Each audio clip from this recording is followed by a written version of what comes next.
নমস্কার, বাংলা বার্তা থেকে বলছি সন্ময় বন্দ্যোপাধ্যায়। দুয়ারে নির্বাচন এবং নির্বাচন কমিশন আরও কড়া অবস্থান নিচ্ছে। আপনাদের আমি 27-28 দুদিন পর বলেছিলাম যে এবার পুলিশ বুকিং শুরু হলো নির্বাচন কমিশনে। আপনারা জানেন বাসন্তী থানার ওসিকে সাসপেন্ড করা হয়েছিল।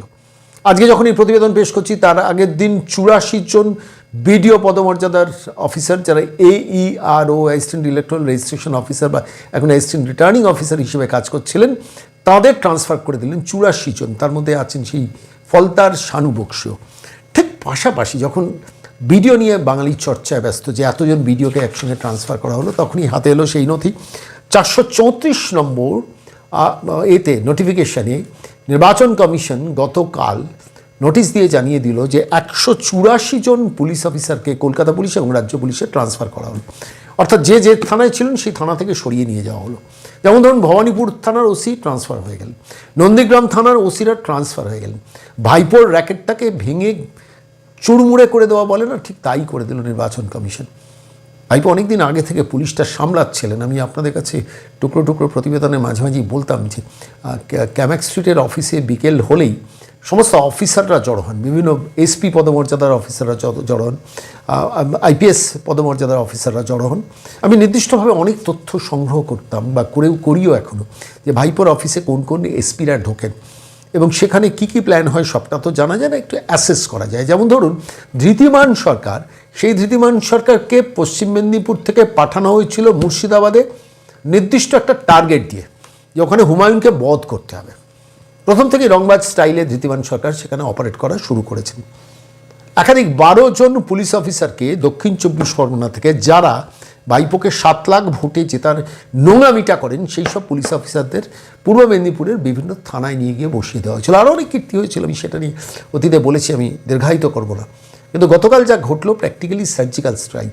84 জন ভিডিও ট্রান্সফারে 184 জন পুলিশ অফিসার চেঞ্জ করে দেওয়া হলো, থানার OC ICদের বদল করে দেওয়া হলো। এবং সবথেকে ইন্টারেস্টিং হচ্ছে বিভিন্ন রকমের যারা গোয়েন্দা বিভাগে কাজ করেন সেই সব পুলিশ অফিসারদেরকেও বদল করে দেওয়া হলো, সরিয়ে দেওয়া হলো। এখন প্রশ্ন হলো নির্বাচন কমিশন এত তথ্য সংগ্রহ করলো কী করে? আমি আপনাদের স্পষ্টত বলি, যে খবরটা আমি অনেকদিন ধরেই পাচ্ছিলাম, সেটা হচ্ছে যখন SIR চলাকালীন যে ভিডিওর যা ভূমিকা ছিল সেগুলো একদম নিখুঁতভাবে নোটিং করছিল জাতীয় নির্বাচন কমিশন তার কলকাতা চ্যাপ্টারের নিজস্ব নেটওয়ার্ককে দিয়ে। এটা যেমন একদিক। দ্বিতীয় দিক হচ্ছে সমস্ত পঞ্চায়েত অফিসগুলোতে ভিডিওদের ভূমিকা, তার নিজস্ব ইনপুট নির্বাচন কমিশন নিজস্ব লোকজন দিয়ে সেখান থেকে সংগ্রহ করতো কোন ভিডিও কিভাবে কতটা জালিয়াতি করেছে। ঠিক একইভাবে পুলিশের কোন OC, কোন IC, কোন পদাধিকার বলে কোন অফিসার কী ভূমিকা পালন করছে, গত 4 মাস ধরে জাতীয় নির্বাচন কমিশনের নির্দেশে কলকাতা নির্বাচন অফিস তারা কিন্তু তথ্য সংগ্রহ করে যাচ্ছিলেন। তার উপর সম্প্রতি আপনারা জানেন পীযূষ পাণ্ডেকে সরিয়ে দিয়ে সিদ্ধিনাথ গুপ্তকে বসানো, কিংবা কলকাতা পুলিশ কমিশনার, ব্যারাকপুরের পুলিশ কমিশনার, হাওড়া পুলিশ কমিশনারদের সরিয়ে দেওয়া এবং সেখানে বিকল্প লোককে ডেপুট করা, অজয় নন্দাকে কলকাতা পুলিশ কমিশনার করা, অমিত সিংকে ব্যারাকপুরের পুলিশ কমিশনার করা। তাঁদের কাছ থেকে পুলিশের নিজস্ব নেটওয়ার্কে সিদ্ধিনাথ গুপ্তা বলুন বা কলকাতা পুলিশ কমিশনার অজয় নন্দা, তারা তো দীর্ঘদিনের IPS অফিসার, ফলত তাঁরা নিজস্ব তাদের নেটওয়ার্কে প্রচুর তথ্য আছে। নির্বাচন কমিশন সেগুলোকেও কিন্তু কাজে লাগিয়েছে।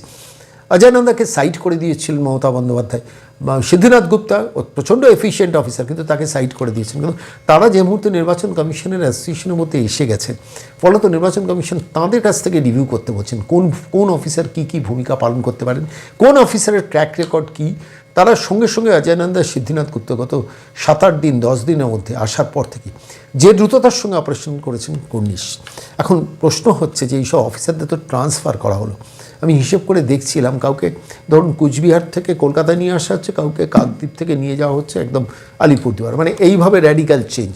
পুলিশ অফিসারদের অবস্থাটা ভাবুন তো, বাক্স প্যাটরা গুছিয়ে তাকে দূরপাল্লার ট্রেন ধরে শেষ পর্যন্ত গিয়ে পৌঁছতে হবে নতুন নির্দিষ্ট থানায়, তাকে দায়িত্ব নিতে হবে এবং দায়িত্ব নিয়ে সেখানকার অবস্থাটা বুঝতে হবে। পুলিশ অফিসাররা চাপে পড়লেন, যারা ভাইপোর র্যাকেটে কাজ করেন বা এই পুলিশ ওয়েলফেয়ার বোর্ড নামক পদার্থটির অধীনে কাজ করেন, তারা কি মারাত্মকভাবে ক্ষতি করেছেন পুলিশের স্ট্রাকচারটা। মমতা বন্দ্যোপাধ্যায় শান্তনু সিনহা বিশ্বাস, বিজয় দাস রাউতকে দিয়ে শুধু নয়, কলকাতা ওপরের পুলিশের ওপরতলা সার্কিটকে দিয়ে, এই রাজীব কুমারদের দিয়ে যে কাণ্ড করিয়ে রেখেছেন, আলটিমেটলি বিনীত গোয়েলদের দিয়ে যে কাণ্ড করিয়ে রেখেছেন, সেটাতেই নির্বাচন কমিশন কিন্তু আঘাতটা করলো, আহতটা করলো। কেন এই মুহূর্তে দাঁড়িয়ে আপনারা জানেন, গতকাল আমি সেটা নিয়ে কথাও বলেছি যে নির্বাচন কমিশন কিন্তু একটা মানে প্র্যাকটিক্যালি স্লগ ওভারে ব্যাটিং করছে, মানে যা বল সামনে পাবে পিটিয়ে বাইরে পাঠিয়ে দিচ্ছে। 3 জন সিআরপিএফ তারা বীরভূমের সিউড়িতে পথ চলতে চলতে পাশে তৃণমূলের পার্টি অফিস দেখেছেন, সেখানে ক্যারাম খেলা হচ্ছিল, তারা ঢুকে পড়েছেন নিষ্পাপ শিশুর মতো, ক্যারাম একটু অংশগ্রহণ করেছেন, সেই সোশ্যাল মিডিয়ায় সেটা ভাইরাল হয়েছে। 3 জন সিআরপিএফ সাসপেন্ডেড, ভাবতে পারছেন? ইফতার পার্টিতে 7 জন সিআরপিএফ জওয়ান তারা গিয়েছিলেন আতিথেয়তা গ্রহণ করতে। এবার 7 জনের মধ্যে 3 জন অ্যারেস্টেড, 2 জনকে জিজ্ঞাসাবাদের জন্য ডিটেন করা হয়েছে, আর 2 জনকে সতর্ক করে দেওয়া হয়েছে।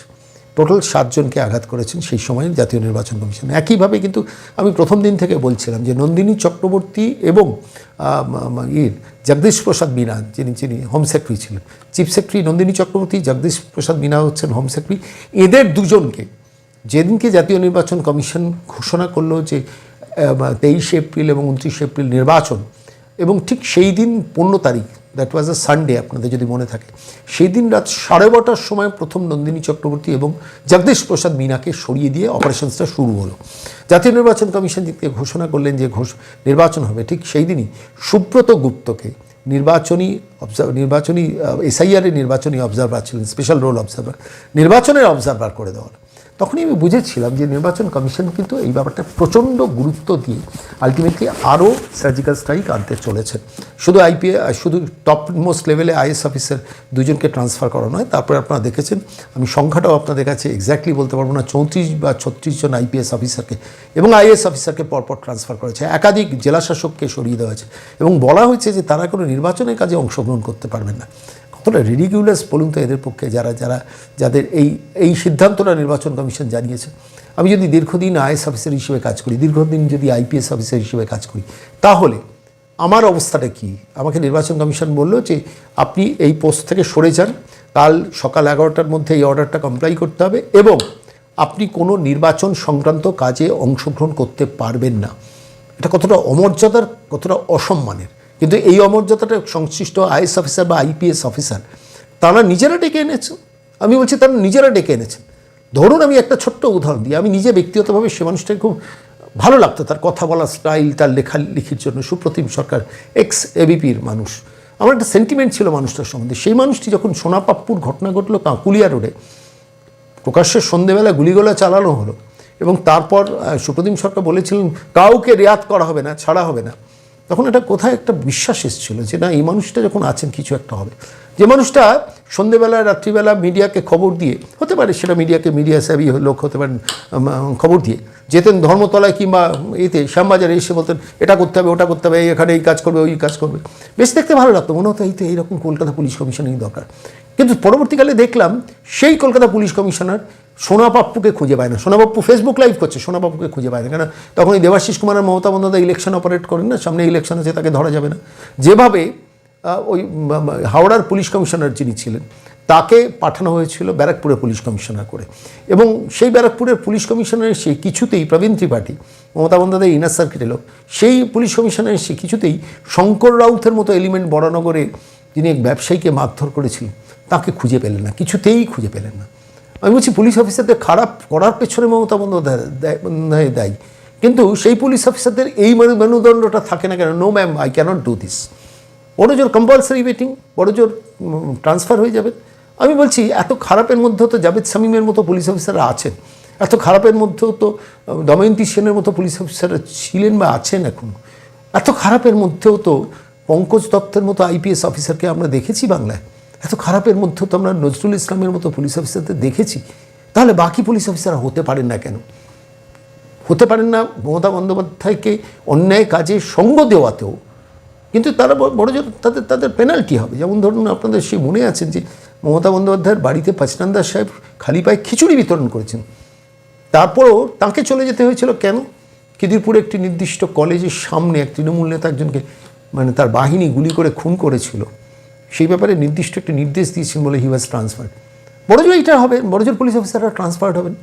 রাজীব কুমার হিসেবে বেঁচে থাকতে ভালো লাগে না, নজরুল ইসলাম হিসেবে বেঁচে থাকতে ভালো লাগে? আইপিএস অফিসারদের সামনে পেলে ভীষণ প্রশ্নটা করতে ইচ্ছে করে, কিন্তু সেই আইপিএস অফিসারদের সেই সামনে তো পাই না। ফলে তো প্রশ্নটা প্রকাশ্যেই করলাম, অনলাইন মানে অন ক্যামেরাই করলাম, সুপ্রতিম সরকার আপনাকে করলাম যে আপনি কিন্তু অনেক ভালো পুলিশ অফিসার হতে পারতেন, বড়জোর আপনার পোস্টিংটা খারাপ জায়গায় হয়ে যেতে পারত, কিন্তু আপনি সম্মান নিয়ে বেঁচে থাকতে পারতেন। ঋদ্ধিমান সরকাররা এই রাজ্যে ভাইপোর এক সার্কিটে তৈরি হয়, এ রাজ্যে অনিশ সরকার সার্কিটে, ভাইপোর সার্কিট উনি নন, তৈরি হয়। আকাশ মাগারিয়া ভাইপোর সার্কিটে তৈরি হয়। এরা কীভাবে পুলিশের ইন্টারনাল স্ট্রাকচারের মধ্যে খারাপ ভূমিকা পালন করেন, আমি হাজার হাজার তথ্য সংগ্রহ করেছি, বলতে পারি না প্রকাশ্যে, বলি না, তার কারণ হচ্ছে হাতে প্রমাণ না নিয়ে তো বলা যায় না, কিন্তু খুব খারাপ ভূমিকা পালন করেন। মনে পড়ে সেই রাতের কথা আমি কিছুতেই ভুলবো না, বাঙালিকে ভুলিয়ে দেওয়া হয়েছে। বাংলার তথাকথিত সকল ঘণ্টাখানেক মিডিয়া কিছুতেই সেসব নিয়ে আলোচনা করেন না, যেখানে দাঁড়িয়ে রাজীব কুমার এবং অর্ণব ঘোষকে দিয়ে রাতের অন্ধকারে সারদা নথি সরানো হয়েছিল, সারদা চিটফান্ডের। 2013-র পর থেকে সেই চিটফান্ডের স্ক্যাম নিয়ে আর কেউ আমরা সেভাবে কথা বলি, কেউ সোচ্চার হই। চিটফান্ডের স্ক্যামের সঙ্গে যারা যুক্ত তারা কেউ এখন মানিকতলা নির্বাচনে দাঁড়িয়ে যাচ্ছে। এন্টার চিটফান্ডে বাঙালি 50,000 কোটি টাকা হারিয়েছে। এটা যে মুখ্যমন্ত্রী কী বলেছেন, যা গেছে তা গেছে। তারপর এক এক করে ব্রাত্য বসুকে সরিয়ে পার্থ চট্টোপাধ্যায় শিক্ষামন্ত্রকের চাকরি বিক্রি করে টাকা তোলা, তারপর কত স্কিম এলো, গরুর থেকে টাকা তোলা, কয়লার থেকে টাকা তোলা, থেকে বালি থেকে টাকা তোলা, মাটি থেকে টাকা তোলা, রেশন থেকে টাকা তোলা, খাবার চুরি করে টাকা তোলা, কত রকমের স্ক্যাম পশ্চিমবঙ্গের মাটিতে ছড়িয়ে পড়লো। আমরা কেউ আজকে প্রশ্ন করি 2026-এর নির্বাচনের আগে চিটফান্ডের টাকা কে কে কারা কারা মেরেছিল, কিভাবে মেরেছিল? কেউ প্রশ্ন করি ডেলোর বৈঠকে কি হয়েছিল? কেউ প্রশ্ন করি এক ফোনে 1 লাখ টাকার সেই অনুষ্ঠানে কুণাল ঘোষের সঙ্গে মমতা বন্দ্যোপাধ্যায় উপস্থিত ছিলেন কিসের ভিত্তিতে? কেউ প্রশ্ন করি চিটফান্ড স্ক্যামগুলো থেকে কত কোটি টাকা রাজ্য তৃণমূল কংগ্রেসে গেছে? কেউ প্রশ্ন করি যে ছবি বিক্রি, কেন ছবি আঁকাটা ছেড়ে দিলেন রাজ্যের মুখ্যমন্ত্রী মমতা বন্দ্যোপাধ্যায়, যার ছবি 1,85,00,000 টাকায় কোন ব্যবসায়ী কিনেছিলেন? সুদীপ্ত সেনের সঙ্গে তৃণমূল কংগ্রেসের কী সম্পর্ক? কেউ প্রশ্ন করি না, কারণ আমরা হতাশ হয়ে গেছি সিবিআই ইডির এনকোয়ারি নিয়ে, আমরা হতাশ হয়ে গেছি এ রাজ্যের তথাকথিত গণতন্ত্রের চতুর্থ স্তম্ভ নিয়ে, যারা প্রশ্ন করতে ভুলে গেছেন। আমি শুধু প্রশ্ন করার জন্যই আজকে প্রতিবেদনটা পেশ করতে গিয়ে আমার মনে হয়েছে আজকে বাংলা বার্তার প্রতিবেদনে আরও একটা খুব গুরুত্বপূর্ণ খবর আপনাদের কাছে পেশ করা দরকার। কিন্তু আবারও বলছি, এই মহিলাকে সরানো দরকার। এই মহিলা যে কী সর্বনাশা মহিলাই পশ্চিমবঙ্গে শাসন করছে, পুলিশি স্ট্রাকচারটাকে ভেঙে তছনছ করে দিয়েছে। এন্টার পুলিশের স্ট্রাকচারটা গড়ে তুলেছেন সিভিক ভলেন্টিয়ারদের দিয়ে, যাদের ওই 9-10-11 হাজার টাকা মাইনে দিয়ে কনস্টেবলের কাজ করিয়ে নেওয়া। এন্টার পুলিশের স্ট্রাকচারের মধ্যে কীভাবে করাপশন ঢুকেছে, পুলিশের চাকরির জন্য চাকরির হাট বসে, সন্ধেবেলা ম্যারাপ বেঁধে লোকাল পঞ্চায়েতে জলের গাড়ি এনে গ্রামাঞ্চল থেকে লক্ষ লক্ষ টাকা দেওয়া, লোকজনকে সাজেশন দেওয়া হয়, তারপরে পরীক্ষার হলে পাঠানো হয়। এই কোন বঙ্গে বসবাস করছি বলুন তো? কী অপরাধ করেছেন শিক্ষিত বাঙালিরা এই বাংলায় জন্মেছেন বলে? 65 লক্ষ পরিযায়ী বাঙালি বাংলার বাইরে কেন? কেউ প্রশ্ন করবেন না? আমি এই প্রশ্নগুলো করছি, তার কারণ এগুলো প্রশ্নগুলো করা দরকার। 2026-এর নির্বাচন, এটা খুব ইম্পর্টেন্ট।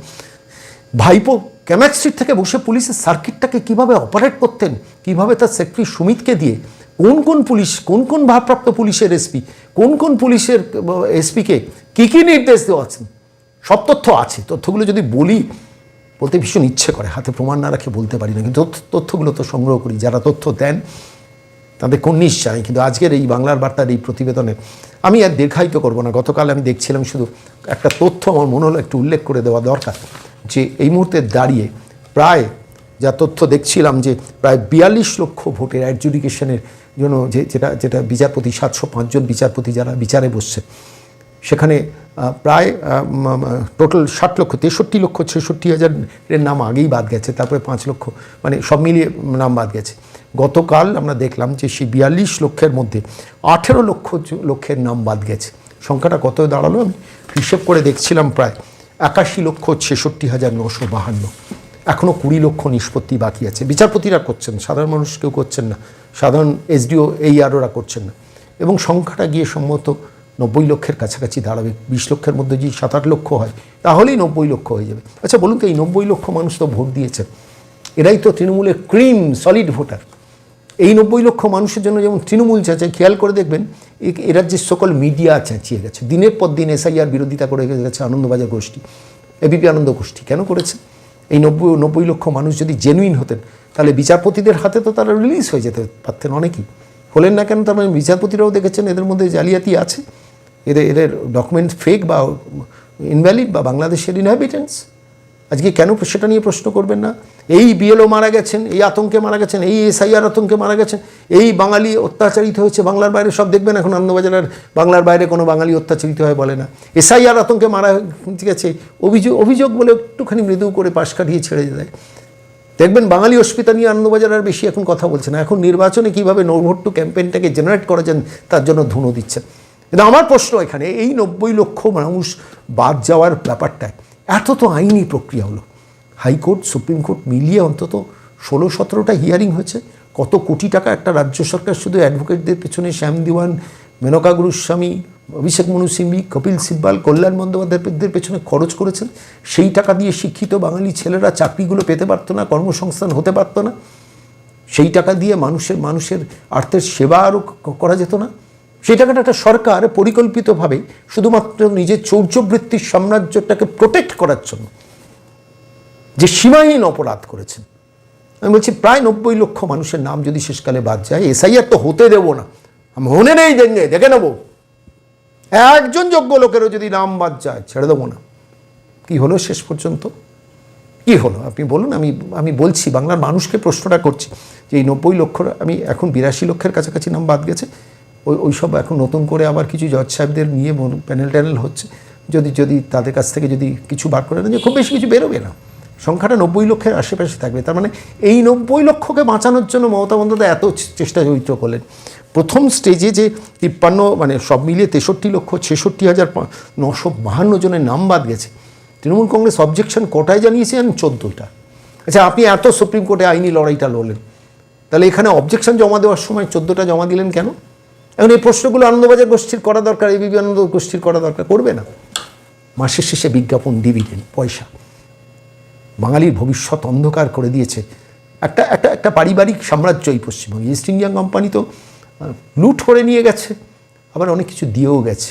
এই মহিলা কী দিয়ে গেলেন? 1,500 টাকা ভাতা ছাড়া।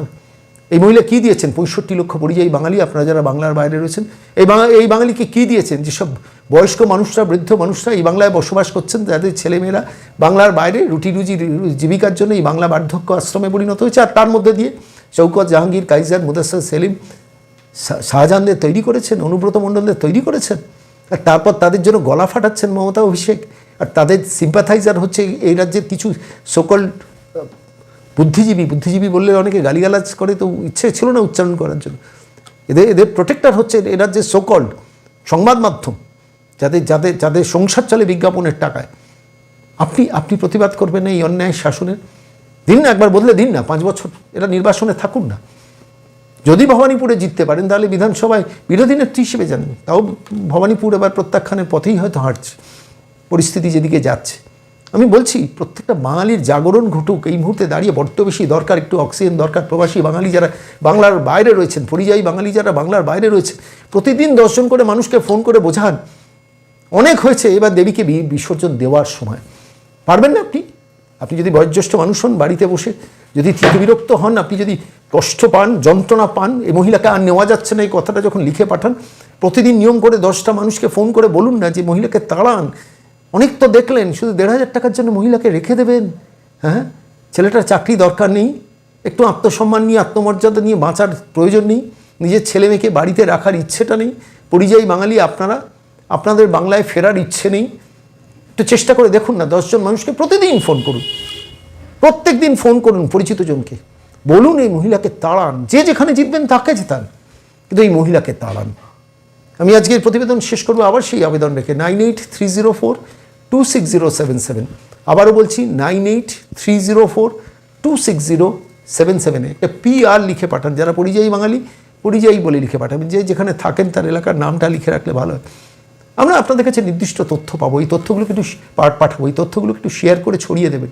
যত পারবেন গ্রুপে, যত পারবেন মানুষকে বোঝান। বড্ড কষ্ট, বড্ড যন্ত্রণা নিয়ে বাঙালি বেঁচে আছে। আজ থেকে 10 বছর বাদেই আজকে যদি ভুল করেন, নিজেরাই কিন্তু প্রায়শ্চিত্ত করবেন। যে বহু বাঙালি আজকে প্রায়শ্চিত্ত করছেন, যে অনেক আশা স্বপ্ন নিয়ে এক মহিলাকে সরকারের ক্ষমতায় বসিয়েছিলাম, কিন্তু আমার বিশ্বাস, আমার স্বপ্ন নিয়ে ছেলে খেলা করেছেন মহিলা, তাই এত মানুষ এই মহিলার বিরোধী। আর কিছু মানুষ তো উপভোক্তা থাকে, বেনিফিশিয়ারি থাকে, বছরে 2বার বা 2 বছরে 2বার বঙ্গশ্রী পাওয়ার ইচ্ছে থাকে। প্যাথোলজির বিলটাও সকল দাড়িওয়ালাদের 3,000 টাকার বিলটাও নবান্ন থেকে জোটে, তাই তিনি তার হাত দিয়ে কবিতা বেরোয় সরকারের পক্ষে। এমন এমন এমন মুখ্যমন্ত্রী আমরা পাইনি। সত্যি তো এমন মুখ্যমন্ত্রী আমাদের উপহার দিয়েছেন। সারা পশ্চিমবঙ্গের বাইরের প্রত্যেকটা মানুষ, তিনি বাঙালি হন, তিনি অবাঙালি হন, তিনি বাঙালিকে দেখে খিল্লি করেন। এটাই কি বাঙালির পাওনা? রবীন্দ্রনাথ, নজরুল, শরৎচন্দ্রের বাঙালির, বিবেকানন্দ, বিদ্যাসাগর, রবীন্দ্রনাথের বাঙালির কি এটাই জীবনে পাওনা? বুকে হাত দিয়ে প্রশ্ন করুন। আর যদি মনে হয় যে এই মহিলাকে তাড়াবেন, ভোটটা অবশ্যই দিতে যাবেন, আর প্রতিদিন 10টা করে মানুষকে ফোন করে বলুন। আর আমরা যে তথ্যগুলো আপনাদের কাছে পাঠাবো হোয়াটসঅ্যাপে, অনুগ্রহ করে একটু সময় বার করে 5 মিনিট সময় বার করে সব গ্রুপগুলোতে ছড়িয়ে দিন, জানুক বাঙালি। কেন যে তথ্য মিডিয়া চাপে, ডিজিটাল মাধ্যমে সেই খবরগুলো প্রত্যেকটা দরজায় গিয়ে কড়া নেড়ে বলুক, এ মহিলাকে তাড়ান। ভাববেন।